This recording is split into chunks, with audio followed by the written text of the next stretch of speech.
Public ഓഡിറ്റിലേക്ക് എല്ലാ പ്രേക്ഷകർക്കും സ്വാഗതം.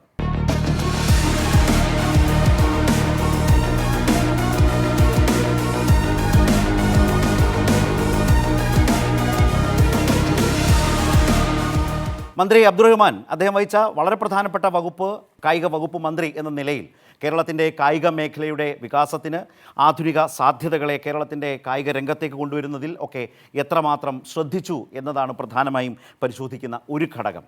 പബ്ലിക് ഓഡിറ്റിലേക്ക് മന്ത്രിയെ സ്വാഗതം ചെയ്യുന്നു. സ്വാഗതം മിനിസ്റ്റർ. ഒപ്പം തന്നെ നമ്മൾക്കൊപ്പം പാനലിസ്റ്റുകളായിട്ടുള്ളത് കായിക മന്ത്രി എന്ന നിലയിൽ അദ്ദേഹത്തിൻ്റെ പ്രവർത്തനങ്ങളെ അതുപോലെ കേരളത്തിൻ്റെ കായിക രംഗത്തെ ഒക്കെ വിലയിരുത്താൻ പ്രാപ്തമായ പാനലിസ്റ്റുകളും നമ്മൾക്കൊപ്പം ചേരുന്നുണ്ട്. നമുക്കൊക്കെ ഏറെ പരിചിതരായ കായിക താരങ്ങളാണ് ഇവരെല്ലാം. മുൻ ഇന്ത്യൻ ഫുട്ബോൾ താരം ശ്രീ വി ഷാജി നമ്മൾക്കൊപ്പമുണ്ട്. അതുപോലെ മുൻ ഇന്ത്യൻ വോളി താരം ശ്രീ കിഷോർ കുമാറുണ്ട്. അതുപോലെ ഏഷ്യൻ ഗെയിംസ് മെഡൽ ജേതാവായിട്ടുള്ള നീന പിൻഡോ നമ്മൾക്കൊപ്പം ചേരുന്നുണ്ട്. നമുക്ക് മന്ത്രിയിൽ നിന്ന് തന്നെ ആദ്യം തുടങ്ങാം എന്ന് വിചാരിക്കുന്നു. ഈ 5 വർഷക്കാലം കേരളത്തിൻ്റെ കായിക വകുപ്പിനെ തന്നെ നമുക്ക് ആദ്യം കാര്യമായി ഒന്ന് പരിശോധിച്ച് പോകാം മിനിസ്റ്റർ. കായിക മേഖലയ്ക്ക് ഊന്നൽ എന്തായിരുന്നു? ഇപ്പോൾ നോക്കിയാൽ മനസ്സിലാവുന്ന ഇപ്പോൾ കിഫ്ബി ഫണ്ട് ഉപയോഗിച്ച്, അതുപോലെ തന്നെ ബഡ്ജറ്റ് കായിക വകുപ്പിന് തരുന്ന പണം ഉപയോഗിച്ച് അടിസ്ഥാന സൗകര്യ മേഖലയിൽ വികസനത്തിലാണ് കൂടുതൽ ശ്രദ്ധിച്ചിട്ടുള്ളത് എന്ന് തോന്നുന്നു. കൂടുതൽ സ്റ്റേഡിയങ്ങൾ, അതുപോലെ കളിക്കളങ്ങൾ, അതിന് അങ്ങനൊരു വിപുലമായ ദൗത്യം ഈ 5 വർഷക്കാലം ഏറ്റെടുത്തതുപോലെ തോന്നി. മന്ത്രിയുടെ സംതൃപ്തി എത്രമാത്രമുണ്ട് ഈ മേഖല അതുമായി ബന്ധപ്പെട്ട് കാര്യങ്ങൾ മുന്നോട്ട് കൊണ്ടുപോയപ്പോൾ? കേരളത്തിലെ കായിക മേഖലയ്ക്ക് 2016 കാലഘട്ടത്തെ അപേക്ഷിച്ച് എത്രയോ ഇരട്ടി ഗുണഫലമായിട്ടുള്ള മാറ്റങ്ങൾ ഉണ്ടായിട്ടുണ്ട്. അതിൽ നമ്മൾ കായിക മേഖല അനുഭവിക്കുന്ന പ്രശ്നങ്ങൾ കൃത്യമായി തന്നെ പരിശോധിക്കാൻ കഴിഞ്ഞ 10 വർഷങ്ങളാണ് കടന്നുപോയിട്ടുള്ളത്. പലപ്പോഴും കേരളത്തെക്കുറിച്ച് പറയുമ്പോൾ ഒരു കാലത്ത് മെഡൽ നിലവാരമായാലും കായിക പ്രവർത്തനങ്ങളൊക്കെ തന്നെ 1-ാം സ്ഥാനത്തായിരുന്നു. ഇന്നെല്ലാം നഷ്ടപ്പെട്ടു എന്നുള്ള നഷ്ടബോധമായിരുന്നു എല്ലാവരും പറഞ്ഞിരുന്നത്. അതിൻ്റെ യഥാർത്ഥ കാരണങ്ങൾ കണ്ടെത്താൻ ആരും ശ്രമിച്ചില്ല എന്നുള്ളൊരു വസ്തുതയാണ്. പലപ്പോഴും ഇത് പറയുമ്പോൾ ഒന്നാമതായി പറയുക, കായിക അടിസ്ഥാന സൗകര്യ വികസനത്തിൻ്റെ കുറവ് വലിയ രീതിയിൽ നമ്മുടെ സ്പോർട്സിനെ ബാധിച്ചു എന്നാണ് എല്ലാവരും പറയുന്നത്. അതൊരു വിഷയമാണ്. പക്ഷെ അതിനപ്പുറത്തേക്ക് കായിക രംഗത്ത് നിലവിലുള്ള പ്രശ്നങ്ങളെ പഠിക്കാനാണ് നമ്മൾ തയ്യാറായത്. സംസ്ഥാനത്ത് ഇടതുപക്ഷ ഗവൺമെൻറ് വന്ന സമയത്ത് ആദ്യം ചെയ്തത് അടിസ്ഥാന സൗകര്യ വികസനത്തിൽ കായിക മേഖലയ്ക്ക് ആവശ്യമുള്ളത് എന്താണ് എന്ന് പരിശോധിക്കുകയും ആ രംഗത്ത് നിരവധി കളിക്കളങ്ങൾ നിർമ്മിക്കാൻ തീരുമാനിച്ചു. അതിലേറ്റവും പ്രധാനപ്പെട്ടത് എല്ലാ ജില്ലാ ആസ്ഥാനങ്ങളിലും ഒരു സ്പോർട്സ് കോംപ്ലക്സ് ഉണ്ടായിരിക്കണമെന്നാണ് നമ്മൾ തീരുമാനിച്ചത്. പിന്നെ ഒരു കാര്യം, അത്ലറ്റിക് മീറ്റുകളാണ് നമ്മൾ ഏറ്റവും നല്ല രീതിയിൽ പെർഫോം ചെയ്യുന്നത്. 2016 മുമ്പുള്ള കേരളത്തിൻ്റെ സ്ഥിതി 2 ട്രാക്കുകളാണ് നമുക്കുണ്ടായിരുന്നത്. സിന്തറ്റിക് ട്രാക്കുകൾ എന്ന് പറയാൻ പാലായിലും മറ്റൊന്ന് തിരുവനന്തപുരത്ത്. ഇപ്പോൾ അത് 26 ഇനി 4 ഇപ്പോൾ നിർമ്മാണം പൂർത്തീകരിക്കാൻ പോകണം. അപ്പോൾ കേരളത്തിൽ നിലവിലുള്ള കണക്ക് പ്രകാരം 30 പുതിയ സിന്തറ്റിക് ട്രാക്കുകൾ ഉണ്ടാവും. അപ്പോൾ ഏകദേശം ഓരോ ജില്ലയിലും ആവറേജ് 2 ട്രാക്കുകൾ എന്ന രീതിയിൽ എത്തിക്കാൻ നമുക്ക് കഴിഞ്ഞു. അതിന് കൂടെ തന്നെ ചെറുതും വലുതുമായിട്ടുള്ള നിരവധി സ്റ്റേഡിയങ്ങൾ നിർമ്മിച്ചു. ഏകദേശം കണക്കെടുത്ത് 369ഓളം ചെറുതും വലുതുമായിട്ടുള്ള കളിക്കളങ്ങൾ നിർമ്മിച്ചു. സ്റ്റേഡിയങ്ങളുണ്ട്, മിനി സ്റ്റേഡിയങ്ങളുണ്ട്. അതിന് പുറമെയാണ് എല്ലാ പഞ്ചായത്തിലും കളിക്കളം ഉണ്ടാവണമെന്ന് ഒരു പഞ്ചായത്തിൽ ഒരു കളിക്കളം എന്ന് പറയുന്ന ഒരു നയം തന്നെ മുന്നോട്ട് വെച്ചിരുന്നത്. അതെ, അത് കുറേയേറെ നടപ്പായോ? അതെ. ബഹുമാനപ്പെട്ട മുഖ്യമന്ത്രി ഒരു യോഗത്തിൽ ആവശ്യപ്പെട്ടത് എന്തുകൊണ്ട് എല്ലാ പഞ്ചായത്തിലും കളിക്കളം നിർമ്മിക്കാൻ കഴിയില്ല. അദ്ദേഹത്തിൻ്റെ ആ വാക്കുകൾ നമ്മൾ ഏറ്റെടുത്തു. കായിക വകുപ്പ് നമ്മൾ സർവേ നടത്തി. കേരളത്തിൽ 450 തദ്ദേശ സ്വയംഭരണ സ്ഥാപനങ്ങൾ സ്വന്തമായി കളിക്കളമില്ല എന്ന് കണ്ടെത്തി. അതിൻ്റെ ആ ഒരു സർവേയുടെ അടിസ്ഥാനത്തിൽ അത്തരത്തിലുള്ള കളിക്കളം നിർമ്മിക്കാൻ ധനകാര്യ വകുപ്പിനോട് പണം ആവശ്യപ്പെട്ടു. അവർ പണം തന്നു. ഇന്ന് 160 പഞ്ചായത്ത് കളിക്കളങ്ങൾ പുതുതായി നിർമ്മിക്കാനുള്ള പണം അതിന് വെച്ചു. അതിൽ ഒട്ടുമിക്ക കളിക്കളങ്ങളിലെ പണി വളരെ ധൃതിയായി നടക്കുകയാണ്. നിരവധി എണ്ണം ഇപ്പോൾ തന്നെ ഉദ്ഘാടനം ചെയ്ത് കഴിഞ്ഞിട്ടുണ്ട്. അടുത്ത സാമ്പത്തിക വർഷത്തോടു കൂടി നമുക്ക് കേരളത്തിലെ എല്ലാ പഞ്ചായത്തുകളിലും ഒരു കളിക്കളം എന്നുള്ള ഒരു അച്ചീവ്മെൻറ്റ് നമുക്ക് ഉണ്ടാകാൻ പോകണം. പക്ഷേ അതിലൊരു കാര്യമുണ്ട്. ഈ വിദ്യാലയങ്ങൾക്കും ഇതുപോലെ തന്നെ നല്ല കളിക്കളം എന്ന് പറയുന്ന ഒരു ആശയത്തിലേക്ക് അത് രണ്ടാമതുള്ളൊരു കാര്യമാണ്. ഈ പഞ്ചായത്തിലെ കാര്യം കളിക്കളം രാജ്യത്തിന് തന്നെ മാതൃകയാണ്. ഇന്ത്യയിലൊരു സംസ്ഥാനത്ത് എല്ലാ പഞ്ചായത്തുകളും കളിക്കളം, തദ്ദേശ സ്വയംഭരണ സ്ഥാപനങ്ങളുടെ മേൽനോട്ടത്തിൽ കളിക്കളം ഉണ്ടാകുന്ന ആദ്യത്തെ സംസ്ഥാനമാണ് കേരളം. അതിലേക്കാണ് നമ്മൾ അടുത്ത മാർച്ചോടുകൂടി ആ ഒരു രീതിയിലേക്ക് നമ്മൾ മാറും.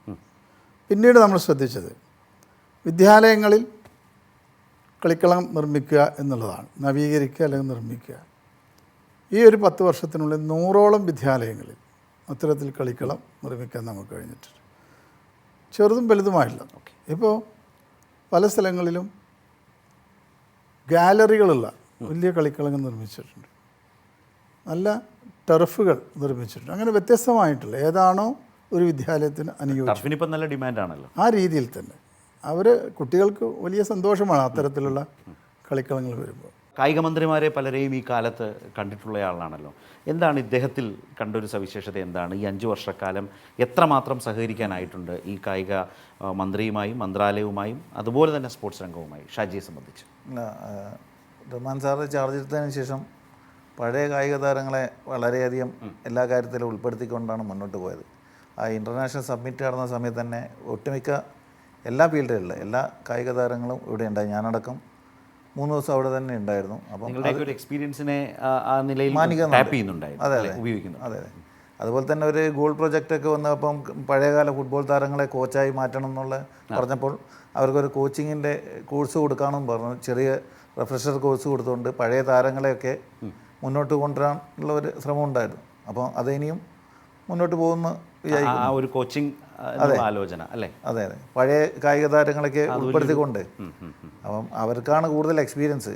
അപ്പം അവർക്ക് ചെറിയ രീതിയിലുള്ള ഒരു റിഫ്രഷർ കോഴ്സൊക്കെ കൊടുത്തുകൊണ്ട് മുന്നോട്ട് കൊണ്ടുപോകണമെങ്കിൽ ഇനിയും കുറച്ചുകൂടി മുന്നേറാൻ സാധിക്കും നമുക്ക് എന്തായാലും. അപ്പോൾ എല്ലാ ജില്ലയിലും ഓരോ ബ്രാൻഡ് അംബാസഡർമാരെ ഉണ്ടാക്കിയിട്ടായിരുന്നു ഒരു ഗോൾ പ്രൊജക്റ്റിനകത്ത്.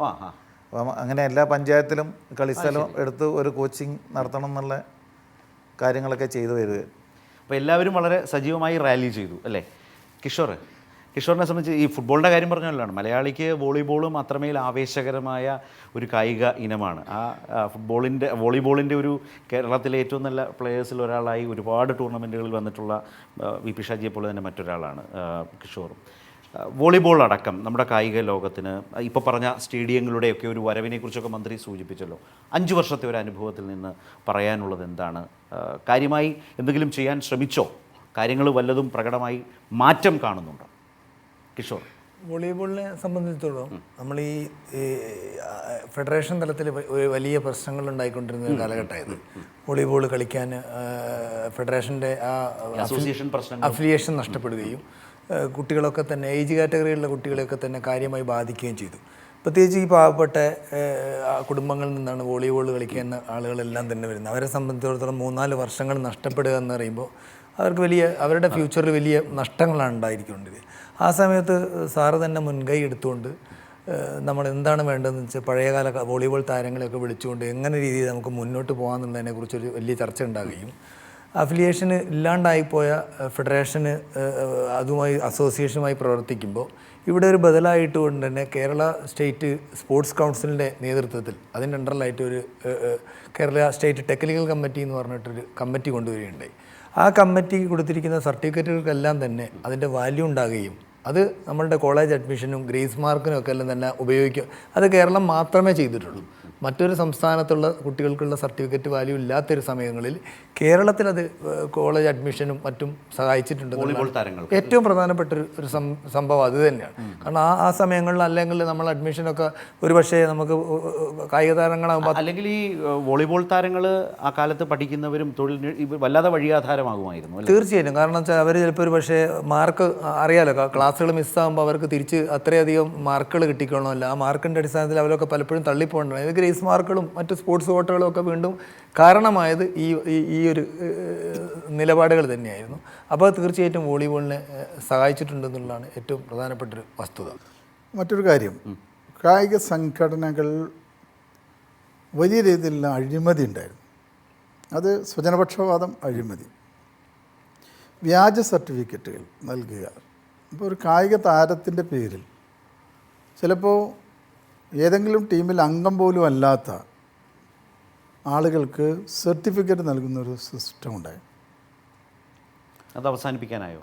അവസാനിപ്പിച്ചു മാത്രമല്ല, നമ്മൾ 4ഓളം വ്യാജ സർട്ടിഫിക്കറ്റുകൾ നമ്മൾ പിടിക്കുകയും സർക്കാർ സർവീസിൽ വരെ ജോലിക്ക് ശ്രമിച്ച ആളുകളെ പിരിച്ചുവിടാൻ നമുക്ക് കഴിഞ്ഞിട്ടുണ്ട്. ആദ്യം താൽക്കാലിക ജീവനക്കാരായി ഈ സർട്ടിഫിക്കറ്റ് വെച്ച് കയറിയ ആളുകളെ നമ്മൾ പിരിച്ചുവിട്ടിട്ടുണ്ട്.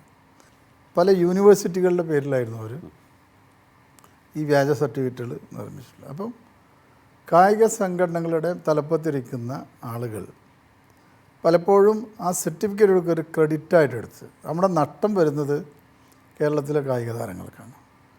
അവർക്ക് അർഹമായിട്ടുള്ള ഇപ്പോൾ ഹയർ എഡ്യൂക്കേഷനുള്ള അഡ്മിഷൻ, ജോലിക്ക് ആവശ്യമുള്ള എന്തെങ്കിലും കാര്യങ്ങളുണ്ടെങ്കിൽ ഈ വ്യാജ സർട്ടിഫിക്കറ്റുകാർ വഴി സ്വാധീനം ചെലുത്തി അത് വാങ്ങുന്നൊരവസ്ഥ ഉണ്ടായിരുന്നു. അങ്ങനെയാണ് രാജ്യത്ത് ആദ്യമായി ഈ സർട്ടിഫിക്കറ്റ് നമ്മൾ കൊണ്ടുവരുന്നത്.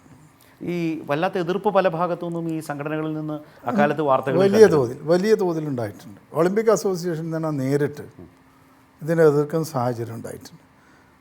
കായിക സംഘടനകളെ ഒരു ചേരിയിലേക്ക് സംഘടിപ്പിക്കാനൊക്കെ ശ്രമിച്ചു. പക്ഷേ ഒരു വിട്ടുവീഴ്ചക്കും നമ്മൾ തയ്യാറായില്ല. ഈ സർട്ടിഫിക്കറ്റ് നടപ്പിലാക്കി, അതും രാജ്യത്ത് ആദ്യമായി. ഞാനിപ്പോൾ 2 രാജ്യാന്തര കാര്യങ്ങൾ പറഞ്ഞു കഴിഞ്ഞു. അത് കേരളമാണ് ആദ്യം ഈ സർട്ടിഫിക്കറ്റ് നടപ്പിലാക്കുന്നു. ഈ മേഖലയിലുള്ള അഴിമതിയും സ്വജനപക്ഷപാതവും കുറക്കുന്നത്.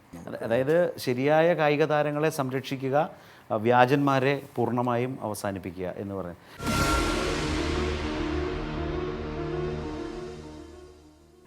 നീന, നമ്മളിപ്പോൾ ഗെയിംസിൻ്റെ ആശാന്മാരുമായിട്ട് സംസാരിച്ചപ്പോൾ കേരളത്തിൻ്റെ അഭിമാനമാണ് നേരത്തെ മന്ത്രി പറഞ്ഞ പോലെ അത്ലറ്റിക്സ് എന്ന് പറയുന്നത്. അപ്പോൾ ജക്കാർത്ത ഏഷ്യൻ ഗെയിംസിലായിരുന്നു മെഡൽ അടിച്ചത് അല്ലേ? പിന്നെ ഞങ്ങൾ വാർത്തകളിലൊക്കെ എപ്പോഴും പറയുന്ന പോലെ അഞ്ജുവിന് ശേഷം ഏറ്റവും ലോങ് ജമ്പിൽ ഏറ്റവും ദൂരം കുറിച്ചയാൾ എന്ന തരത്തിലൊക്കെ അക്കാലത്തൊക്കെ ഞങ്ങളുടെ വാർത്തകളിലൊക്കെ കണ്ടിരുന്നു. ജക്കാർത്ത അനുഭവം ഒന്ന് പറയാമോ? ജക്കാർത്തയിൽ എനിക്കൊരു ഇഞ്ചുറി ഉണ്ടായിരുന്ന സമയത്തായിരുന്നു ചെയ്തത്. മെഡൽ വരുന്ന പ്രതീക്ഷ ഉണ്ടായിരുന്നു. പക്ഷേ എന്ത് നല്ലൊരു പെർഫോമൻസ് കാഴ്ചവെക്കാൻ അവിടെ എൻ്റെ ബെസ്റ്റിൻ്റെ അടുത്തെത്താൻ സാധിച്ചില്ലെങ്കിൽ പോലും വളരെയധികം സന്തോഷമായിരുന്നു. അവിടെ സെക്കൻഡ് വന്നപ്പോൾ കൂടെ ഇവിടെ നിന്നുള്ള സപ്പോർട്ടും എല്ലാം നന്നായിട്ടുണ്ടായിരുന്നു. അക്കാലത്തൊക്കെ ഇങ്ങനെ അഞ്ജു ബോബി ജോർജുമായിട്ടാണ് എല്ലാവരും ഇങ്ങനെ കമ്പയർ ചെയ്തുകൊണ്ടിരുന്നൊരു കാലം അല്ലേ? അഞ്ജുവിൻ്റെ മികച്ച ദൂരത്തിന് അപ്പുറത്തേക്ക് പോകുന്ന ഒരാൾ എന്ന നിലയിലൊക്കെ ഇങ്ങനെ നോക്കുന്നൊരു ആ ഒരു കായിക ജീവിതത്തിൻ്റെ ഒരു കാലത്തെക്കുറിച്ചാണ് ഞാൻ ചോദിച്ചത്.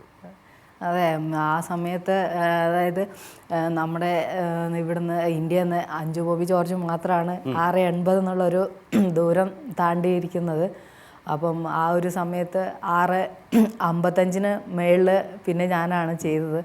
അപ്പം വളരെയധികം സന്തോഷമായിരുന്നു. അപ്പം അഞ്ജു ചേച്ചിയുടെ റെക്കോർഡ് എടുക്കണം, ആ ഒരു രീതിയിലായിരുന്നു പ്രാക്ടീസ് മുന്നോട്ട് പോയത്. അപ്പം ഞാൻ 2016 ഒളിമ്പിക്സിൻ്റെ മുന്നെയാണ് 6.66 എന്നുള്ള ദൂരം ചെയ്തിട്ടുള്ളത്. വളരെയധികം സന്തോഷമായിരുന്നു. പിന്നെ ഒരു ഇഞ്ചുറി വന്നു, അങ്ങനെ പിന്നെ താഴ്ന്ന് പോയിട്ട് പിന്നെ കയറി വന്നതാണ് ഏഷ്യൻ ഗെയിംസിൻ്റെ സമയത്ത്. ഇതിനൊക്കെ ശേഷം ആ ഒരു വളരെ ആക്റ്റീവായിരുന്ന ഒരു കാലത്തിന് ശേഷം നമ്മുടെ ഈ ഒരു കാലത്ത് എങ്ങനെയുണ്ട് കേരളത്തിൻ്റെ അത്ലറ്റിക്സ് രംഗം? നിങ്ങളൊക്കെ ഉണ്ടായിരുന്നൊരു കാലത്തിൽ നിന്ന് ഈ സൗകര്യങ്ങൾ കൂടിയിട്ടുണ്ടോ? ഇപ്പം സ്റ്റേഡിയത്തിൻ്റെയൊക്കെ കാര്യം മിനിസ്റ്റർ പറഞ്ഞിരുന്നു. പ്രാക്ടീസ് ചെയ്യാനൊക്കെയുള്ള അവസരങ്ങളും സൗകര്യങ്ങളും എല്ലാം മെച്ചപ്പെട്ടിട്ടുണ്ടോ? കുറേ തീർച്ചയായും മെച്ചപ്പെട്ടിട്ടുണ്ട്. കാരണം പണ്ട് സിന്തറ്റിക് സ്റ്റേഡിയം എന്ന് പറഞ്ഞാൽ ഞാൻ അണ്ടർ 20-ലാണ് ആദ്യമായിട്ട് സിന്തറ്റിക് സ്റ്റേഡിയം കാണുന്നത്. കാരണം പണ്ട് നമ്മൾ മണ്ണിലാണ് മഡ് ട്രാക്കുകളാണ് ചെയ്തുകൊണ്ടിരുന്നതെല്ലാം.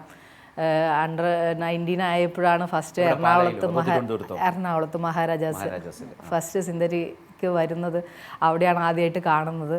അപ്പോൾ നമുക്ക് ഭയങ്കര ഒരു അനുഭവമായിരുന്നു അത്. ഇത് മണ്ണിന്ന് നേരെ ഇങ്ങനെയുള്ളൊരു ഇതിലേക്ക് വരുവാന്ന് പറയുന്നത്.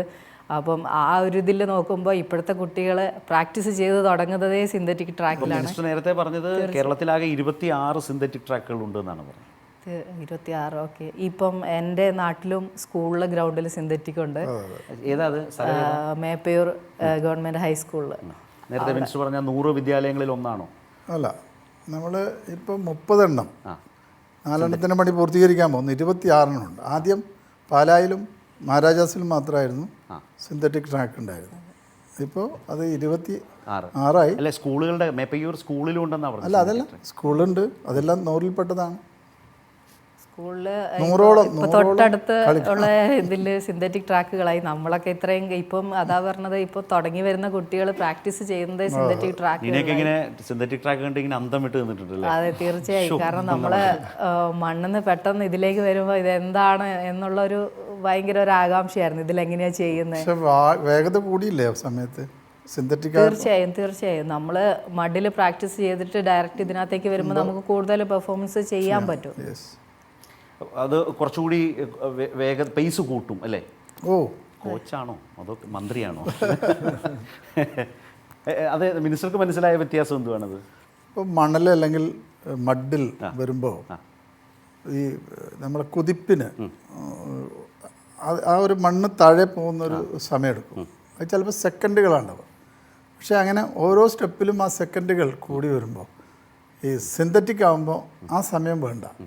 അത് നമുക്ക് സെക്കൻഡ് ലാഭിച്ച് അങ്ങനെയാണ് ഈ മികച്ച സമയത്തിലേക്ക് വരുന്നത്. അതോടൊപ്പം തന്നെ നമ്മുടെ മോട്ടോറിങ്, ഇവരോടുമ്പോൾ കാലിലും ഈ ജോയിൻസിനൊക്കെ ഉള്ള വളരെ വേഗത കൂടും. അതിൻ്റെ ഒരു ഘടകമാണ്. അതുകൊണ്ടാണ് നമ്മൾ ലക്ഷ്യം വെക്കുന്ന 50 സിന്തറ്റിക് ട്രാക്കുകളാണ് കേരളത്തിൽ വരാൻ പോകുന്നത്. 30 എണ്ണത്തിൽ ആയി. മിനിസ്റ്റർ, ഈ ഫുട്ബോളിലുള്ളൊരു ഇഷ്ടമൊക്കെ കേട്ടിട്ടുണ്ട്. മലപ്പുറത്തിൻ്റെ ഒരു ഫുട്ബോൾ ഹരവും മന്ത്രിയുടെ ഫുട്ബോൾ താല്പര്യവും വളരെ പ്രശസ്തമാണ്. അതിനപ്പുറം മറ്റ് സ്പോർട്സ് ഇവൻറ്റുകളിൽ ശ്രദ്ധിക്കാറുണ്ടായിരുന്നു? അതോ പിന്നെ മന്ത്രിയായപ്പോൾ വന്ന് ആയിരുന്നു ഏറ്റവും കൂടുതൽ ശ്രദ്ധിച്ചത്. ലോങ് ജമ്പ് 800 മീറ്റേഴ്സ് സ്റ്റേറ്റ് മീറ്റിലൊക്കെ ഞാൻ പങ്കെടുത്തിട്ടുണ്ടോ? ഏതൊക്കെ ഒന്നുകൂടെ കേൾക്കട്ടെ. 800 മീറ്റേഴ്സ് ആയിരുന്നു ഒന്ന്. അതിന് ലോങ് ജമ്പ്. ഇത് രണ്ടുമാണ് എൻ്റെ പ്രധാന ഇനങ്ങൾ. കിഷോറിന് അറിയായിരുന്നു? കുറച്ചുകൂടി സീനിയറാണ്. ഇതെല്ലാം സ്കൂൾ 8ാം ക്ലാസ് 9ാം ക്ലാസ് പഠിക്കുന്ന കാലത്തുള്ള കഥകളാണ്. രാഷ്ട്രീയത്തിൽ നല്ല വേഗതയാണെന്ന് കേട്ടിട്ടുണ്ട്. പക്ഷേ അതിന് ബേസായിട്ട് നിന്നത് ശരി. ഈ ലോങ് ജമ്പ് ഏത് കാലത്താണ് ചെയ്തിരുന്നത്? 8ാം ക്ലാസ്സിൽ, 7ൽ 8ാം ക്ലാസ്സിലെല്ലാം ജൂനിയർ സീനിയർ രണ്ടിലും കളിച്ചിട്ടുണ്ട്. എന്നിട്ട് പോൾ വാൾട്ട് അന്നത്തെ ഒരു 8ാം ക്ലാസ്സിൽ പ്രധാനമായിട്ട് പോൾ വാൾട്ടായിരുന്നു. അത് ശരി. പിന്നെ വ്യത്യസ്തമായ, പിന്നെ അതിലും സ്ഥിരമായി എന്നല്ല. പക്ഷേ ആ സമയത്താണ് GV രാജ നമുക്ക് അഡ്മിഷൻ കിട്ടുന്നത്. പക്ഷെ ഞാൻ പോയില്ല. GV രാജയിൽ അഡ്മിഷൻ കിട്ടി? ആ സമയത്ത് കിട്ടിയിരുന്നു. പിന്നെ ജോയിൻ ചെയ്തില്ല ആ സമയത്ത്. പിഷാജി അല്ലെങ്കിൽ അഭ്യാസിയാണല്ലേ? ഇതറിയുമായിരുന്നോ ഈ പിഷാജിക്ക് ഇത്രയ്ക്ക്? ചെറിയ രീതിയിൽ ആ അറിവ് കുറച്ചുകൂടെ കൂടിയോ ഇപ്പോൾ? GV രാജയിൽ അഡ്മിഷൻ കിട്ടിയിട്ട് അഡ്മിഷൻ വേണ്ടാന്ന് വെച്ചയാൾ പിന്നീട് കേരളത്തിൻ്റെ കായിക മന്ത്രിയായി. യെസ്.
വി രാജ ഇന്നത്തെ ജി വി രാജ ഇപ്പോൾ ശരിക്കും അന്താരാഷ്ട്ര ലെവലിലേക്ക് മാറ്റിയെടുത്തു. നമ്മളെ കയ്യിൽ കിട്ടിയ 5 വർഷം ജി വി രാജയുടെ അടിസ്ഥാന സൗകര്യങ്ങൾ നമ്മൾ മാറ്റിയെടുത്തു. അതായത് നമ്മൾ പണ്ട് പഠിക്കാതെ വിട്ട് കളഞ്ഞ സ്കൂള് അല്ലേ? ഇന്ന് ഇതാ വിഷ്വല് നമുക്ക് നോക്കൂ, വ്യത്യസ്തങ്ങളായല്ല. ഇതിപ്പോൾ നമ്മൾ ഈ സ്പെയിനിലൊക്കെ നമ്മൾ സന്ദർശനം നടത്തിയിരുന്നു. ഇങ്ങനെയാണ് അവിടെ എല്ലാം കുട്ടികൾ പ്രാക്ടീസ് ചെയ്യുന്നത്. അതേപോലെയാണ് ഇപ്പോൾ നമ്മളിവിടെ അതിൻ്റെ പ്രാക്ടീസിന് 2 പൂളെല്ലാം ഒരുക്കിയിട്ടുള്ളത്. നമ്മൾ സ്പെയിൻ സന്ദർശനം ഉണ്ടായിരുന്നു. സ്പെയിനിലെ സ്പോർട്സ് കൗൺസിലുമായും ലാലീഗ പോലുള്ള ലീഗ് മത്സരങ്ങൾ നടത്തുന്ന ആളുകളായിട്ടൊക്കെ സംസാരിച്ചു. അവിടെ എന്താണോ കണ്ടത് അതിൻ്റെ ഒരു രൂപമാണ് നമ്മൾ അതേപോലെ ഡിറ്റോ ചെയ്തു. ഇപ്പോൾ നമുക്ക് ജി വി രാജയിൽ കുറവ് നല്ലൊരു ഹോസ്റ്റലാണ്. അപ്പോൾ അത് നിർമ്മാണം തുടങ്ങിയിട്ടുണ്ട്. അപ്പോൾ ഗ്രൗണ്ട് ഫ്ലോറിൻ്റെ വർക്ക് കഴിഞ്ഞിട്ടുണ്ട്. നമുക്ക് സിന്തറ്റിക് ട്രാക്ക് അവിടുത്തെ മഡ് കോട്ടാണത്. ഇങ്ങനെ കണ്ട് അന്തം വിട്ടിരിക്കുകയാണ് സിന്തറ്റിക് ട്രാക്കൊക്കെ കണ്ടിട്ട്. നമ്മുടെ ശ്രീജേഷിനെ കുറിച്ച് കൂടി ഓർത്തു പോകും. ജി വി രാജയുടെ ആ സ്കൂളിൻ്റെ ഒരു വലിയ പ്രോഡക്റ്റ് ആയിരുന്നല്ലോ. അതാ ഒന്ന് കണ്ടിട്ട് വരാം. ഒളിമ്പിക്സിൽ 2 മെഡലുകൾ രാജ്യത്തിന് വേണ്ടി നേടുക എന്നുള്ളത് എന്നെ സംബന്ധിച്ചോളം വളരെ അഭിമാനകരവും അതുപോലെ തന്നെ വളരെയധികം ലക്ഷ്യമായിട്ട് തോന്നുന്നൊരു കാര്യമാണ്. ജി വി രാജ സ്പോർട്സ് സ്കൂൾ, കേരള സർക്കാരിൻ്റെ കീഴിലുള്ള ജി വി രാജ സ്പോർട്സ് സ്കൂളിൽ നിന്നുമാണ് ഞാൻ എൻ്റെ ഹോക്കിയുടെ ജേർണി സ്റ്റാർട്ട് ചെയ്യുന്നത്. ഇന്ന് കേരള സ്റ്റേറ്റ് ഗവൺമെൻറ് കീഴിലുള്ള സ്പോർട്സ് സ്കൂളിലൂടെ ജനറൽ എഡ്യൂക്കേഷൻ ഡിപ്പാർട്ട്മെൻറ്റിൻ്റെ എംപ്ലോയി കൂടെയാണ് ഞാൻ. എനിക്ക് കിട്ടിയ അറിവുകൾ യങ് ജനറേഷന് പകർന്നു കൊടുക്കുക എന്നൊരു ലക്ഷ്യത്തോടെയാണ് ഞാൻ ഇന്ന് അണ്ടർ 21 ഹോക്കി ടീമിൻ്റെ കോച്ചായി മാറിയത്. ഉറപ്പായിട്ടും എൻ്റെ രാജ്യത്തോടും എൻ്റെ സർക്കാരിനോടും എൻ്റെ നാടിനോടുമുള്ള ഒരു കടമയായിട്ട് ഞാൻ കരുതുകയാണ്.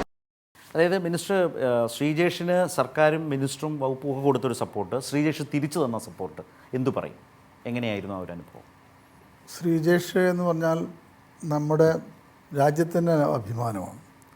അത്തരത്തിലുള്ള കായിക താരങ്ങൾ ഉണ്ടാവുക എന്നുള്ളത് മെഡൽ വേട്ടയിൽ നമുക്ക് ആവശ്യമാണ്. ഇതിൽ തന്നെ 2 കാര്യങ്ങളുണ്ട്. രാജേഷിൻ്റെ അഭിപ്രായം പറയുമ്പോൾ ഞാൻ ജി വി രാജയെ പറ്റി ഒരു കാര്യം കൂടി പറയും. നമുക്കൊരു പ്രത്യേക അനുമോദനം ഇപ്പോൾ ലഭിച്ചിട്ടുണ്ട് ജി വി രാജയ്ക്ക്. സർക്കാർ മേഖലയിൽ നടക്കുന്ന ഇന്ത്യയിലെ ഏറ്റവും നല്ല സ്പോർട്സ് സ്കൂളായി ജി വി രാജനെ കേന്ദ്ര ഗവൺമെൻറ് തിരഞ്ഞെടുത്തിട്ടുണ്ട്. കഴിഞ്ഞ ദിവസമാണത്. ഇപ്പോൾ ഖേലോ ഇന്ത്യ അടക്കമുള്ള കായിക പദ്ധതിയിൽ നമുക്ക് നല്ല രീതിയിൽ പണം ഇപ്പോൾ അനുഭവിച്ചു വരുന്നുണ്ട്. അപ്പോൾ ആ ഒരു മാറ്റം എന്നുള്ളത് ഇപ്പോൾ തന്നെ ജി വി രാജ നമ്മൾ കൂടുതൽ ശ്രദ്ധിച്ചു വരികയാണ്. അപ്പോൾ നമ്മൾ ആഗ്രഹിക്കുന്ന ഏറ്റവും ചുരുങ്ങിയത് 2036 ജി വി രാജയിലെ 6 കുട്ടികൾ 36 ഇന്ത്യയിൽ നടക്കാൻ പോകുന്ന ഒളിമ്പിക്സിൽ പങ്കെടുക്കും. അതിനുള്ള പ്രവർത്തനങ്ങൾ നമ്മളിപ്പോൾ നടത്തുന്നുണ്ട്. അപ്പോൾ വളരെ ദീർഘവീക്ഷണത്തോടു കൂടിയുള്ള പദ്ധതികൾ ഇപ്പോൾ നമ്മൾ ആവിഷ്കരിച്ചിട്ടുണ്ട്. അത് ജി വി രാജയുടെ 4ാമത്തെ വിദ്യാലയം കുന്നും ഭാഗത്ത് നമ്മൾ ഈ അടുത്ത ദിവസം പുതിയ സ്കൂളിന് തറക്കല്ലിടാൻ പോകാം. 4ാമത്തെ സ്പോർട്സ് സ്കൂൾ. ഇതിലൊക്കെ നമ്മൾ കാണേണ്ടത് അടിസ്ഥാന സൗകര്യ വികസനം മാത്രമല്ല നമ്മൾ ശ്രദ്ധിച്ചത്, സ്പോർട്സിൻ്റെ ഘടനയിൽ തന്നെ നമ്മൾ മാറ്റം കൊണ്ടുവന്നിട്ടുണ്ട്. ഇപ്പോൾ സ്പോർട്സ് കൗൺസിലിൻ്റെ പ്രവർത്തനത്തിൽ മാറ്റം കൊണ്ടുവന്നിട്ടുണ്ട്.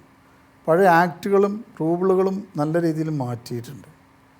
ലോങ് ടേം ആയിട്ടുള്ള പരിശീലന പരിപാടികൾ, ഇപ്പോൾ വിദേശ രാജ്യങ്ങളിലെ കോച്ചുകളെ പരസ്പരം എക്സ്ചേഞ്ച് ചെയ്യാനുള്ള 6 രാജ്യങ്ങളുമായിട്ടുള്ള കരാർ നമ്മൾ ഒപ്പുവെച്ചു. ഈ സമ്മിറ്റിൻ്റെ ഭാഗമായി വന്നത്, സമ്മിറ്റിൻ്റെ ഭാഗമായിട്ട് അത് ക്യൂബയിൽ നിന്ന് കോച്ചിനെ കേരളത്തിൽ, സ്പെയിൻ, ഓസ്ട്രേലിയ, പല രാജ്യത്തു നിന്നും അവരുടെ സേവനമൊക്കെ തന്നെ ഇനി നല്ല രീതിയിൽ തന്നെ ഉപയോഗിക്കാൻ കഴിയും നമുക്ക്.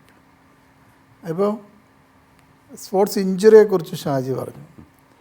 ഇപ്പോൾ സ്പോർട്സ് മെഡിസിൻ നമ്മുടെ എല്ലാ വിദ്യാലയങ്ങളിലും സ്പോർട്സ് മെഡിസിൻ ക്ലിനിക്കുകൾ നമ്മൾ ആരംഭിച്ചു.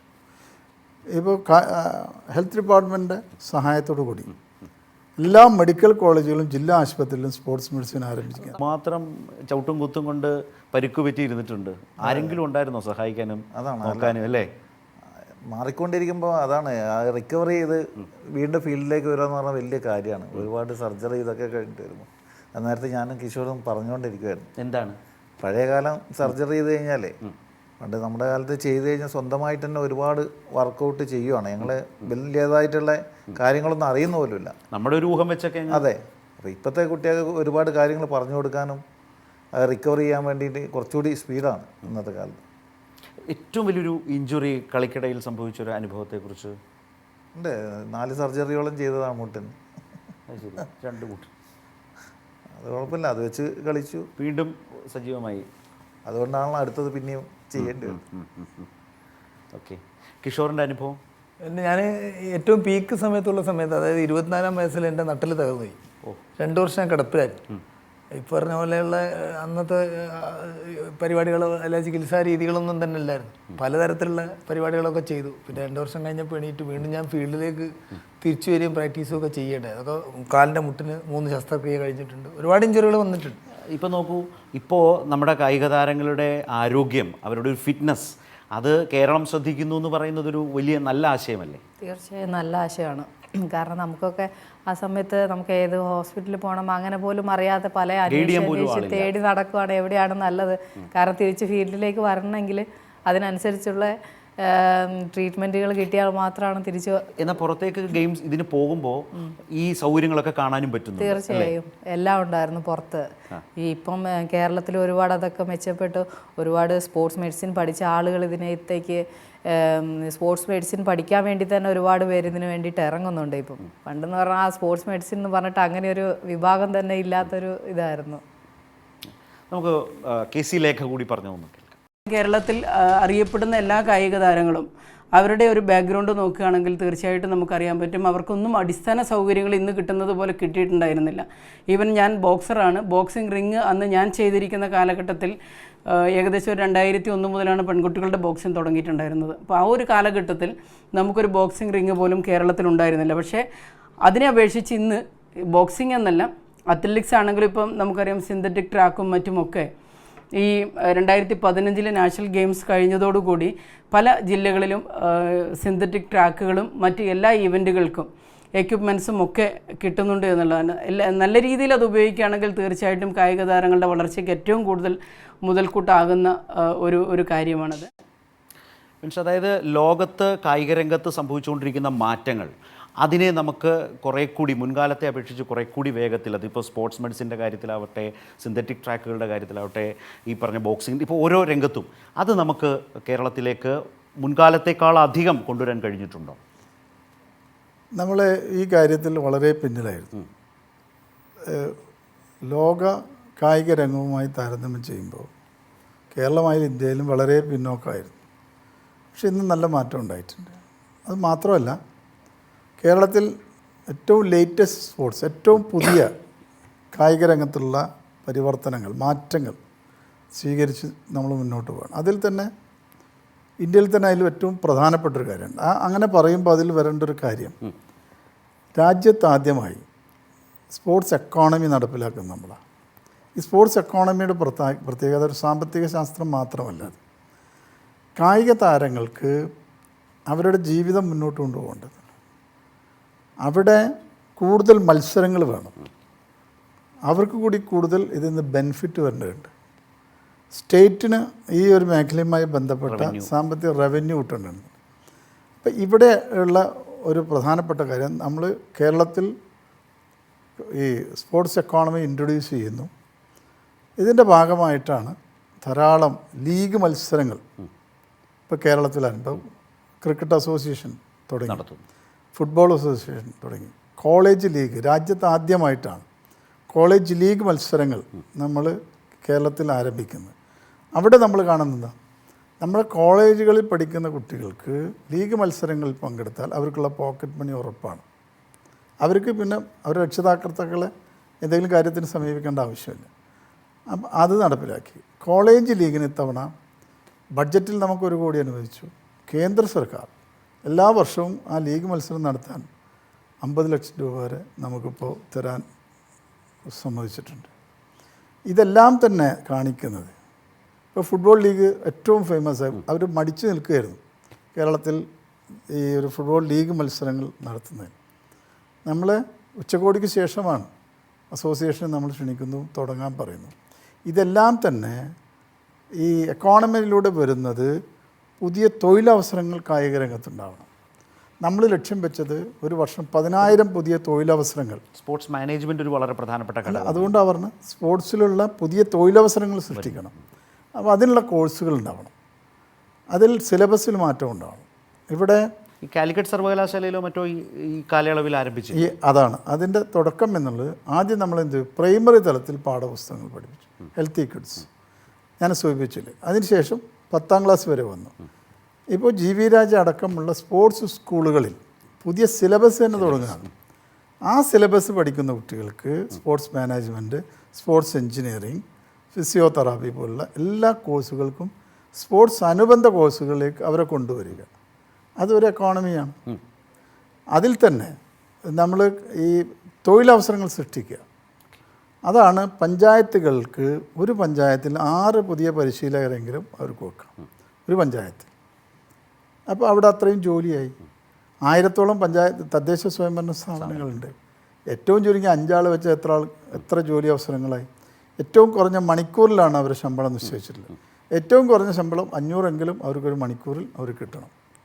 ഒരു ദിവസം ഏറ്റവും ചുരുങ്ങിയത് അവരെ സംബന്ധിച്ച് 2-3 മണിക്കൂർ അവർക്ക് ഇതിൽ ജോലി ചെയ്യാം. അപ്പോൾ അവിടെ ഈ ഒരു സ്പോർട്സുമായി ബന്ധപ്പെട്ട സാമ്പത്തിക ശാസ്ത്രത്തെ നല്ല രീതിയിൽ നമ്മൾ ഉപയോഗിച്ചിട്ടുണ്ട്. ഇതിൻ്റെ ഭാഗമായിട്ടാണ് ഇവർ പറയുന്ന ഈ കാര്യങ്ങളൊക്കെ തന്നെ ഇപ്പോൾ നടന്നു വരുന്നത്. അപ്പോൾ ഇതൊരു ചെയിൻ ഓഫ് വർക്കാണ് സത്യത്തിൽ. മുമ്പ് കിഷോർ പറഞ്ഞു ടൂർണമെൻറ്റുകൾ കുറയുന്നു, പകരം എന്താ ഈ രൂപത്തിൽ സ്പോർട്സിന് വരുന്ന മാറ്റമുണ്ട്. ലീഗ് മത്സരങ്ങൾ കൂടുന്നു. ഇത്തരത്തിലേക്കൊക്കെയുള്ള മാറ്റം വന്നത് ടൂർണമെൻറ്റുകൾക്ക് പകരമാണോ? അല്ല, ടൂർണമെൻറ്റുകൾക്ക് പകരം ഒരു മാറ്റമല്ല, അത് കളിക്കാർക്ക് കുറച്ചുകൂടി കളിക്കാരുടെ ലെവൽ ഓഫ് സ്റ്റാൻഡേർഡ് കൂട്ടാന്നതിന് വേണ്ടി നല്ല സഹായകരമാവുന്നുള്ളതാണ്. ഇതിൽ നല്ല ക്യാമ്പയിനും മിനിസ്ട്രി കാലത്ത് എടുത്തില്ലേ? പ്രത്യേകിച്ച് അദ്ദേഹം പറയുന്നത് ഈ മത്സരങ്ങളെന്ന് പറഞ്ഞാൽ ഇപ്പോൾ ഫുട്ബോൾ ലീഗ് മത്സരങ്ങൾ അനുബന്ധിച്ച് നിരവധി മത്സരങ്ങൾ നടക്കുന്നുണ്ട്. അവിടെ നമ്മൾ കാണുന്ന എന്താ, പുതിയ തലമുറയെ കൊണ്ടുവരിക. നമുക്കൊരു ലക്ഷ്യമുണ്ട് ഫുട്ബോളിൽ, അതായത് ഏതെങ്കിലും ഒരു വേൾഡ് കപ്പിലേക്ക് ഇന്ത്യ എത്തണം, അതെല്ലാവരുടെ ആഗ്രഹം. പക്ഷേ മറ്റു സംസ്ഥാനങ്ങൾ നമ്മളത്ര പ്രതീക്ഷയിലൊന്നുമില്ല. എന്തുകൊണ്ടും വരാൻ പോകുന്ന 10 വർഷത്തിനുള്ളിൽ കേരളത്തിൽ നിന്നുള്ള ഏറ്റവും കൂടിയ ഫുട്ബോൾ താരങ്ങളാവും. അങ്ങനെ വേൾഡ് കപ്പിലേക്ക് നമ്മൾ പോകുന്നുണ്ടെങ്കിൽ ഉണ്ടാവുക. ആ രീതിയിലേക്ക് നമ്മുടെ ഫുട്ബോൾ പരിശീലനങ്ങൾ ഇപ്പോൾ മാറിയിട്ടുണ്ട്. ഏത് ഗ്രാമത്തിൽ ചെന്നാലും ഏറ്റവും ക്വാളിഫൈ ചെയ്ത പരിശീലകരാണ് അവിടെ കുട്ടികളെ ഫുട്ബോൾ പരിശീലിപ്പിക്കുന്നത്. അപ്പോൾ ഞങ്ങൾക്കൊരു ക്യാമ്പയിൻ ഉണ്ടായിരുന്നു, മയക്കുമരുന്നിനെതിരായിട്ടുള്ളൊരു ക്യാമ്പയിൻ ഉണ്ടായിരുന്നു. കാസർഗോഡ് മുതൽ തിരുവനന്തപുരം 2 എല്ലാ ജില്ലകളിലും നമ്മൾ സന്ദർശിച്ചു. കിക്ക് ഡ്രഗ്സ് അല്ലേ? കിക്ക് ഡ്രഗ്സ് എന്നാണ്. അതൊരു കായിക മേഖല ചെയ്യേണ്ട ഏറ്റവും പ്രധാനപ്പെട്ടൊരു കാര്യമാണ്. ഈ കുട്ടികളെ ഈ ഒരു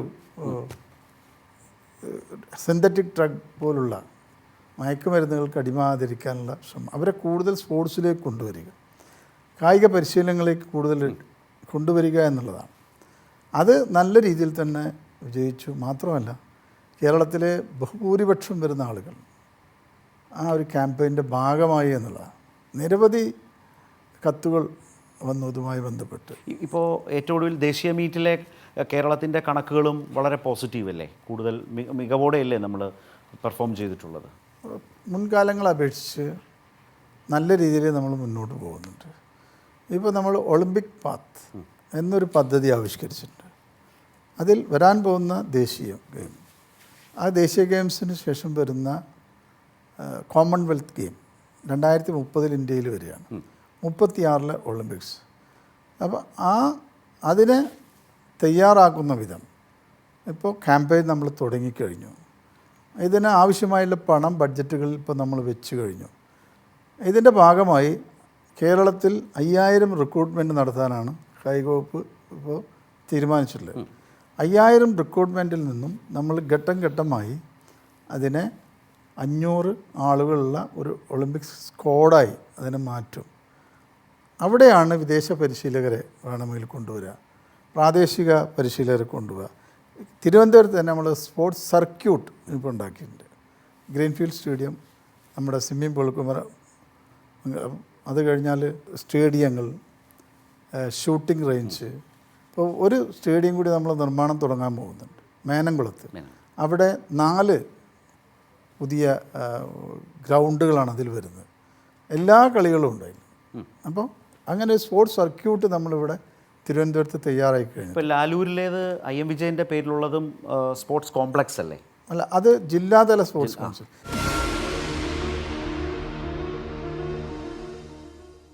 പിന്നെ ഈ പെൺകുട്ടികൾ അവരുടെ ഒരു സ്പോർട്സിനോടുള്ളൊരു താല്പര്യം, അതിലേക്ക് വരാനുള്ളൊരു അവരുടെ ഒരു ഇഷ്ടം, അത് ഈ കാലത്ത് എങ്ങനെയാണ് തോന്നിയിട്ടുള്ളത്?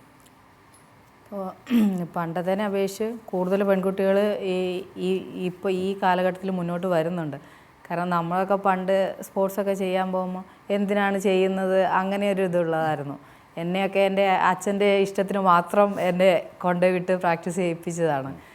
അപ്പോൾ തന്നെ വീട്ടിലൊക്കെ ഒരുപാട് ചുമ്മാ പെൺകുട്ടികളെ ഇങ്ങനെ കൊണ്ടുപോകുന്നു, അങ്ങനെ വേറെ എന്തെങ്കിലും പഠിപ്പിക്കാൻ നോക്ക്, അങ്ങനെ ഒരു രീതിയിലായിരുന്നു. അതിന്ന് ഒരുപാട് ഇപ്പം മാറി. പെൺകുട്ടികൾ സ്വയം ചെയ്യാൻ എനിക്ക് ചെയ്യണം, ഇങ്ങനെ ഇതുപോലെ മെഡലുകൾ വരുമ്പം ഇപ്പം പണ്ടത്തേനെ വെച്ച് സോഷ്യൽ മീഡിയകളെല്ലാം ഭയങ്കരമായിട്ട് സജീവമായി നിൽക്കുന്നൊരു സമയമാണ്. ഇൻസ്റ്റാഗ്രാം അങ്ങനെയുള്ള എല്ലാ ഇതിലും.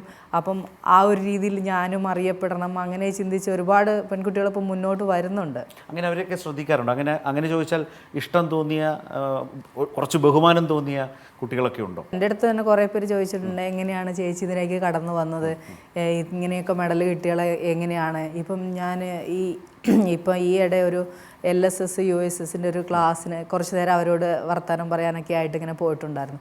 അപ്പോൾ അവർക്ക് ഭയങ്കര ഒരു ഇത് തോന്നി, ഇത്രയും മത്സരങ്ങളിങ്ങനെ പങ്കെടുത്തിട്ടുണ്ട്, ഇതൊക്കെ ആയി, അപ്പം നമുക്ക് എങ്ങനെ ഇതിനുള്ള അവസരങ്ങളുണ്ടാവും എന്നുള്ള രീതിയിലൊക്കെ ഒരുപാട് കുട്ടികൾ ചോദിച്ചിട്ടുണ്ടായിരുന്നു. അതിന് ആപ്റ്റായിട്ടൊരു ബൈറ്റ് നമ്മളൊരു വീഡിയോ നമുക്കിപ്പോൾ ഒന്ന് കാണാം. എൻ്റെ പേര് ശിവപ്രിയ. ഞാൻ കണ്ണൂർ ജില്ലയിൽ നിന്നാണ്. ഞാനിവിടെ 2022 ബോക്സിംഗ് സ്റ്റാർട്ട് ചെയ്യുന്നത്. ആ വർഷം തന്നെ എനിക്ക് സ്റ്റേറ്റ് ഗോൾഡ് അച്ചീവ് ചെയ്യാനും അതുപോലെ തന്നെ നാഷണൽ പാർട്ടിസിപ്പേറ്റ് ചെയ്യാനും പറ്റി. എൻ്റെ coaches Anju miss, Prashanth sir, Sajeev sir, ഇവരുടെ നല്ലൊരു ട്രെയിനിങ് കാരണം എനിക്ക് കഴിഞ്ഞ വർഷം നാഷണൽ സ്കൂൾ ഗെയിംസിൽ ഗോൾഡ് വിൻ ചെയ്യാൻ പറ്റി. എനിക്ക് ഇനിയും ഇത് അച്ചീവ് ചെയ്യണമെന്ന് തന്നെയാണ് എൻ്റെ ആഗ്രഹം. നിന പറഞ്ഞ പോലെ തന്നെ വളരെ കൃത്യമാണ് അല്ലേ? കാൽക്കുലേഷൻ എന്താണ്, ലക്ഷ്യമുണ്ട് ശരിക്കും. ആ ലക്ഷ്യത്തിനുള്ള സൗകര്യങ്ങൾ ഒരുക്കി കൊടുക്കുക എന്നുള്ളതും സാധിച്ചിട്ടുണ്ട്. ഈ ലക്ഷ്യത്തെ പ്രോത്സാഹിപ്പിക്കാൻ ഗവൺമെൻറ് നല്ല രീതിയിൽ ഇടപെട്ടിട്ടുണ്ട്. ഇപ്പോൾ ഈ ഒരു വർഷമാകുമ്പോൾ 1000-ലധികം കായിക താരങ്ങൾക്ക്, ഇപ്പോൾ 976 ഇപ്പോൾ 25 ആളുകൾ കൂടി നമ്മൾ റിക്രൂട്ട് ചെയ്യാൻ പോകും. നിയമനം സർക്കാരിലേക്ക് നേരിട്ടുള്ള നിയമമാണ്. അപ്പോൾ 1000 കായിക താരങ്ങൾക്ക് ഈ 10 വർഷത്തിനുള്ളിൽ ജോലി കൊടുക്കുക. അപ്പോൾ നമ്മൾ കാണേണ്ടത് നിയമനം കിട്ടിയ ഒരാൾ കൂടി പറയുന്നു കേട്ടാലോ. ഹലോ, ഞാൻ Jeena Scaria, former Indian basketball team captain. ഇപ്പോൾ KSCB-യിൽ സീനിയർ അസിസ്റ്റന്റ് ആയിട്ട് ജോലി ചെയ്യുന്നു. എനിക്ക് സ്പോർട്സ് കോട്ടയിൽ KSCB-യിൽ ജോലി കിട്ടി. സോ ഇപ്പൊ തിരിഞ്ഞു നോക്കുമ്പോൾ എൻ്റെ ഒരു പാഷനെ ഒരു കരിയറാക്കി എടുക്കാൻ എനിക്ക് കഴിഞ്ഞതും, അതുപോലെ നാട്ടിൽ നിൽക്കണം അല്ലെങ്കിൽ കേരളത്തിന് വേണ്ടി എന്തെങ്കിലും ചെയ്യണം എന്നൊക്കെയുള്ള ഒരു ഡ്രീം ഫുൾഫിൽ ചെയ്യാൻ കഴിഞ്ഞതൊക്കെ ഈ ഗവൺമെന്റ് ഈ സപ്പോർട്ട് കൊണ്ടും അതുവഴി സ്പോർട്സ് കോട്ടയിൽ കിട്ടിയ ഒരു ജോലി കൊണ്ടുമാണ്. സോ ഞാൻ അതിനെല്ലാത്തിനും ഞാൻ ഒത്തിരി ഗ്രേറ്റ്ഫുൾ ആണ്. അപ്പോൾ ഈ സർക്കാരിൻ്റെ കാലാവധി കഴിയും മുമ്പ് ഇപ്പോൾ പറഞ്ഞതുപോലെ തന്നെ 1000 ആവട്ടെ ആ നമ്പർ. 1001 കൃത്യമായി പറഞ്ഞാൽ ഇപ്പോൾ 76 25 ആളാണ് നമ്മളിപ്പോൾ ലിസ്റ്റിലുള്ള. 1001 അത് കേരളത്തിലെ മറ്റൊരു ഗവൺമെൻറ്റിനും ചെയ്യാൻ പറ്റാത്ത കാര്യം. പലപ്പോഴും വാഗ്ദാനങ്ങൾ നൽകിയെങ്കിലും റിക്രൂട്ട്മെൻറ്റ് നടന്നിട്ടുണ്ടായിരുന്നില്ല. ഇപ്പോൾ വളരെ കർശനമായി ആ കാര്യത്തിൽ നമ്മൾ ഇടപെടുന്നുണ്ട്. അപ്പോൾ അതോടൊപ്പം തന്നെ പരിക്ക് പറ്റി കിടക്കുന്ന കായിക താരങ്ങൾക്ക് അവർക്ക് ചികിത്സക്കുള്ള പണം കൊടുക്കുന്നതിൽ നമ്മൾ ഒരു മടിയും കാണിക്കുന്നു. നല്ല രീതിയിൽ പണം കൊടുക്കുന്നുണ്ട്. ഇപ്പോൾ ഭിന്നശേഷി സൗഹൃദ സ്പോർട്സിന് അവരുടെ അസോസിയേഷന് നമ്മൾ അംഗീകാരം നൽകി. അതുകൊണ്ട് തന്നെ അവരെ നല്ല രീതിയിൽ ഇപ്പോൾ സഹായിക്കാൻ പറ്റുന്നുണ്ട്. രാജ്യത്ത് തന്നെ ആദ്യമായി ഭിന്നശേഷി സൗഹൃദ സ്റ്റേഡിയം, ഭിന്നശേഷിക്കാർക്ക് മാത്രമായുള്ള സ്റ്റേഡിയം ഒറ്റപ്പാലത്ത് നമ്മൾ നിർമ്മാണം ആരംഭിച്ചിട്ടുണ്ട്. അങ്ങനെ രാജ്യത്ത് തന്നെ മാതൃകയായിട്ടുള്ള 10ഓളം കാര്യങ്ങൾ ഈ ഒരു 5 വർഷത്തിനുള്ളിൽ നമുക്ക് നേടിയെടുക്കാൻ കഴിഞ്ഞിട്ടുണ്ട്. രാജ്യത്തിന് മാതൃകയായിട്ടില്ല. കാരണം അത് പറയാൻ കാരണം ഞാൻ നേരത്തെ പറഞ്ഞല്ലോ ചിന്തൻ ശിവറിൽ എല്ലാ സംസ്ഥാനത്തിലുള്ള സ്പോർട്സ് മന്ത്രിമാരുണ്ട്. പക്ഷേ നമ്മളെ നോട്ടിൽ നമ്മൾ ഇത് അവതരിപ്പിച്ചപ്പോൾ പലപ്പോഴും അവർക്ക് അത്ഭുതമാണ് എങ്ങനെയാണ് ഇത് സാധിക്കുന്നത്. പഞ്ചായത്തുകൾ വിഹിതം വെക്കുക, വിഹിതം മാറ്റി വെക്കുക എന്നുള്ളത് ഇന്നേ വരെ ഇന്ത്യയിൽ മറ്റൊരു സംസ്ഥാനത്തിനും കഴിഞ്ഞിട്ടില്ല. ഇപ്പോൾ ഈ പറഞ്ഞതിനകത്ത് സമഗ്രമായി തന്നെ ഈ കായിക രംഗത്തെ സമീപിക്കുക എന്ന് പറഞ്ഞു. അതിൽ ഭിന്നശേഷി നേരത്തെ പരാമർശമുണ്ട്. ഭിന്നശേഷി രംഗത്തെ കായിക താരങ്ങളുമായി ഒരുപാട് അടുത്ത് ഇടപഴകാനും ഒക്കെ ഒരു അനുഭവം മിനിസ്റ്റർക്ക് ലഭിച്ചിട്ടില്ലേ? ആ ഒരു അനുഭവത്തെക്കുറിച്ച്. തീർച്ചയായിട്ടും. ഇപ്പോൾ ജോബി ഇപ്പോൾ ഇന്ത്യൻ ഓയിലിൽ വർക്ക് ചെയ്താൽ ഇങ്ങനെ ധാരാളം ആളുകളുണ്ട്. ഒരുപാട് ഫോട്ടോസ് കളക്ഷൻ. അപ്പോൾ ഇവരെ സംബന്ധിച്ച് അവർക്ക് വ്യത്യസ്തമായ ഭിന്നമായുള്ള കഴിവുകളിലാണ്. ആ കഴിവുകളെ കണ്ടെത്താൻ ഒരു സംഘടനകൾ മാത്രം ശ്രമിച്ചാൽ പോരാ, സർക്കാർ തന്നെ അതിന് മുൻകൈ എടുക്കണം എന്നുള്ള തീരുമാനമാണ് കായിക വകുപ്പ് എടുത്തത്. അങ്ങനെയാണ് അവരുടെ സംഘടനയെ നമ്മൾ അംഗീകരിക്കുന്നത്. ഇന്ന് നല്ല രീതിയിൽ അവരെ സഹായിക്കും, ചെറിയ രീതിയിലൊന്നുമില്ല, നല്ല രീതിയിൽ നമ്മൾ സഹായിക്കാൻ കഴിയുന്നുണ്ട്. ഇപ്പോൾ നേരത്തെ ജോബിയുടെ പേര് പറഞ്ഞു. ജോബിയെ പോലെയുള്ള വളരെ അധികം ഇൻസ്പയർ ചെയ്ത ആളുകൾ ഉണ്ടല്ലോ ഈ ഭിന്നശേഷി രംഗത്ത്. ജോബിക്ക് നമ്മൾ വരാൻ പോകുന്ന പ്രത്യേക ജൂറി പരാമർശമുണ്ട് GV രാജ അവാർഡിൽ. അതെല്ലാം നമ്മൾ കാണുന്നത് ഇവരൊക്കെ പ്രോത്സാഹിപ്പിക്കുക എന്നുള്ളതിൻ്റെ ഭാഗമായിട്ടാണ്. ഇതൊരു നല്ല മാറ്റം എനിക്ക് പറയാൻ കഴിയും. ഞാൻ അത് പറഞ്ഞപ്പോഴാണ് ഓർത്തത്, ശ്രീജേഷിനെ ആദരിക്കുന്ന കൈരളിയുടെ പരിപാടിയിൽ ഞങ്ങളുടെ പരിപാടിയിൽ മിനിസ്റ്റർ പങ്കെടുത്തിരുന്നു. അതുപോലെ കൈരളിയുടെ തന്നെ ഫീനിക്സ് അവാർഡിലെ അവാർഡ് ജേതാവാണ് ജോബി. അങ്ങനെ ജോബിയെ കൈരളി കൂടി ആദരിച്ചത് സാന്ദർഭികമായി ഓർത്തു പറയുന്നു എന്നുള്ളത്. മുമ്പ് കായിക താരങ്ങളുടെ എല്ലാ കാര്യങ്ങളും അവർക്ക് പരിക്ക് പറ്റുമ്പോൾ ഒട്ടും വൈകാതെ പണം നൽകുന്നതിനെക്കുറിച്ചൊക്കെ പറഞ്ഞു. അപ്പോൾ ഒന്നുകൂടി ഒരു വീഡിയോ കൂടി കാണാം. ഇപ്പം ഞാൻ നിൽക്കുന്നത് എൻ്റെ സ്വന്തം വീട്ടിലാണ്. കുറച്ച് വർഷങ്ങൾക്ക് മുമ്പ് ഞാൻ ഷീറ്റിട്ട വീട്ടിലായിരുന്നു നിന്നിട്ടില്ല. അത് കായിക വകുപ്പ് മന്ത്രിയെ ശ്രദ്ധയിൽപ്പെട്ട് എനിക്ക് സർക്കാർ നല്ലൊരു ഭവനം ഒരുക്കി തന്നിട്ടുണ്ട്. അതിനെനിക്ക് വളരെയധികം സന്തോഷമുണ്ട്. ആര്യശ്രീയുടെ വാക്കുകളാണ്. എന്തായിരുന്നു മിനിസ്റ്ററുടെ ശ്രദ്ധയിൽ ഈ കേസ് വരികയായിരുന്നു? എൻ്റെ ശ്രദ്ധയിലത് ആരോ പറഞ്ഞു. അതിനുശേഷം അവരുമായി സംസാരിച്ചു, ആവശ്യമായുള്ള സൗകര്യങ്ങൾ ചെയ്തു. അതാണല്ലോ നമ്മളെ ജോലി, നമ്മുടെ പണി. പക്ഷേ ഈ പണിയെടുക്കുന്നതിനിടയിൽ VP ഷാജിയെ ഞങ്ങളെയൊക്കെ വല്ലാതെ നിരാശപ്പെടുത്തുന്നുണ്ട്. വലിയ തരത്തിൽ ഞങ്ങളെല്ലാം എക്സൈറ്റഡായി. പക്ഷേ പിന്നത് നിരാശയിലേക്ക് അതിങ്ങനെ വഴുതി വീണു എന്ന് ഞാൻ പറയുമ്പോൾ കാര്യം പറയാതെ തന്നെ മന്ത്രിക്ക് കാര്യം മനസ്സിലായി കാണുമല്ലോ. അങ്ങനെ ഉദ്ദേശിച്ച് അർജൻറ്റീന ഫുട്ബോൾ ടീമുമായി ബന്ധപ്പെട്ട മെസ്സിയുടെ വരവും ആ കാര്യത്തിൽ ഒരു സർക്കാരിനും ഒരു കായിക വകുപ്പിനും അല്ലെങ്കിൽ ഒരു വ്യക്തി എന്നുള്ള രീതിയിൽ 100% നമ്മൾ ആത്മാർത്ഥത പുലർത്തിയിട്ടുണ്ട്. ഇതുമായി ബന്ധപ്പെട്ട് നിരവധി 2 കരാറുകൾ നമ്മൾ ഒപ്പിട്ടുണ്ട്. അർജൻറ്റീൻ ഫുട്ബോൾ ഫെഡറേഷനുമായിട്ടാണ് നമ്മൾ ഒപ്പുവെച്ചിട്ടുള്ളത്. ഇതിനുള്ള ഒരു സ്പോൺസറെ കണ്ടെത്തുക എന്നുള്ളത് ചെറിയൊരു ദൗത്യമല്ല, വലിയ ദൗത്യമാണ്. അതുവരെ ചെയ്തു. പക്ഷേ അർജൻറ്റീനിയൻ ടീം കൊടും ചതിയാണ് ചെയ്തത്. അത് പറയാതിരിക്കാൻ വയ്യ. ഈ സ്പോൺസർ ഏകദേശം $22 മില്യൺ ഇതിനു വേണ്ടിയിട്ട് മുടക്കിയിട്ടുള്ളത്. അപ്പോൾ അദ്ദേഹത്തെ പോലും വഞ്ചിക്കുന്നൊരു നിലപാടാണ് അർജൻറ്റീന എടുത്തിട്ടുള്ളത്. എനിക്ക് തോന്നുന്നു അദ്ദേഹം അത് സ്വിറ്റ്സർലാൻഡിലെ ആണ് ഇത്തരം കേസുകൾ ഇപ്പോൾ അത്തരം കോർട്ടിലേക്ക് മൂവ് ചെയ്യുന്നു നല്ലൊരു തീരുമാനം ആയിട്ടുണ്ട്. ആദ്യം നമ്മൾ നവംബർ എന്ന നിലയിൽ വാർത്തകളിൽ കണ്ടു. പിന്നീട് മാർച്ചിലേക്ക് മാറുന്നു. മാർച്ചിൽ മെസ്സി അല്ലെങ്കിൽ അർജൻറ്റീനിയൻ ടീം വരുന്നു, ഇവിടെ മത്സരം ഉണ്ടാകുന്നു. മെസ്സി വന്നതൊക്കെ അല്ലാത്ത മെസ്സിയുടെ ഒരു വരവ് മാത്രമായിരുന്നു നമ്മൾ നേരത്തെ കണ്ടത്. അതെ, പക്ഷേ അങ്ങനെയല്ലാതെ വേൾഡ് കപ്പ് നേടിയ ആ ടീം കേരളത്തിൽ വന്ന് കളിക്കുന്നു. ഒടുവിലത് മാർച്ചിലാകും എന്ന രീതിയിൽ വരെ കിട്ടുന്നു. പക്ഷേ അങ്ങനെ ഡേറ്റ് തന്നിട്ട് പിന്മാറുകയായിരുന്നു. മാർച്ചിൽ ഡേറ്റ് വന്ന എഗ്രിമെൻറ്റ് കയ്യിലിരിക്കുകയല്ലേ, നമ്മൾ പണം കൈപ്പറ്റിയിരിക്കുകയല്ലേ. അവർ സ്പോൺസറിൽ നിന്നും പണം കൈപ്പറ്റിയിരിക്കുകയാണ്. പിന്മാറ്റത്തിന് അവർ കാരണം പറയുന്നു. അല്ല, ഇപ്പോഴും വരും എന്ന് പറയുന്നു. പക്ഷെ കൃത്യമായി നമ്മൾ അനൗൺസ് ചെയ്യാൻ പറഞ്ഞു. ഇതിനു മുമ്പ് ആദ്യം വരും എന്ന് പറഞ്ഞപ്പോൾ അവരല്ലേ അനൗൺസ് ചെയ്തത്, നമ്മളല്ലല്ലോ.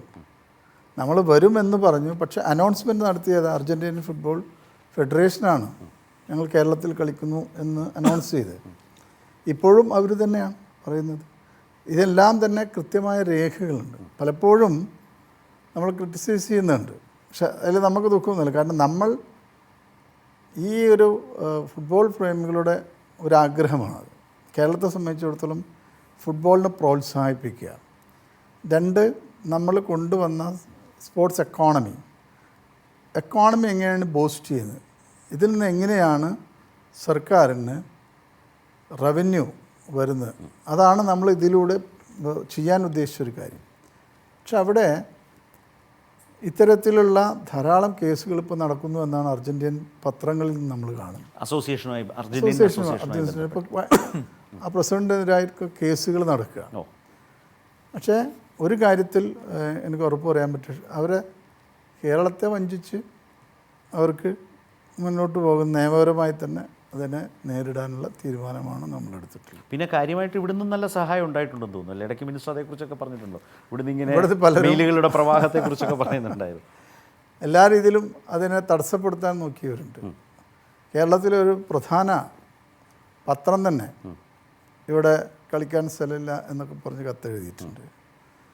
പക്ഷെ അതൊക്കെ നമ്മൾ മറികടന്നു. ഒന്ന് ലാലൂർ, നമ്മുടെ കലൂർ സ്റ്റേഡിയം, അതിൻ്റെ നവീകരണം നല്ല രീതിയിലാണ്. ഇപ്പോൾ അത് പൂർത്തീകരിച്ചാൽ ഏകദേശം എല്ലാം ഗ്രൗണ്ടെല്ലാം നല്ല രീതിയിലായി, സീറ്റുകളെല്ലാം മാറ്റി കഴിഞ്ഞല്ലോ, ടോയ്ലറ്റുകൾ മാറ്റി, എല്ലാം നല്ല രീതിയിൽ തന്നെ ആയിരുന്നു. പക്ഷേ ഇത് അർജൻറ്റീന ഫുട്ബോൾ ടീം നിന്നും പ്രതീക്ഷിക്കുന്നൊരു കാര്യമല്ല നമുക്ക് കിട്ടിയില്ല.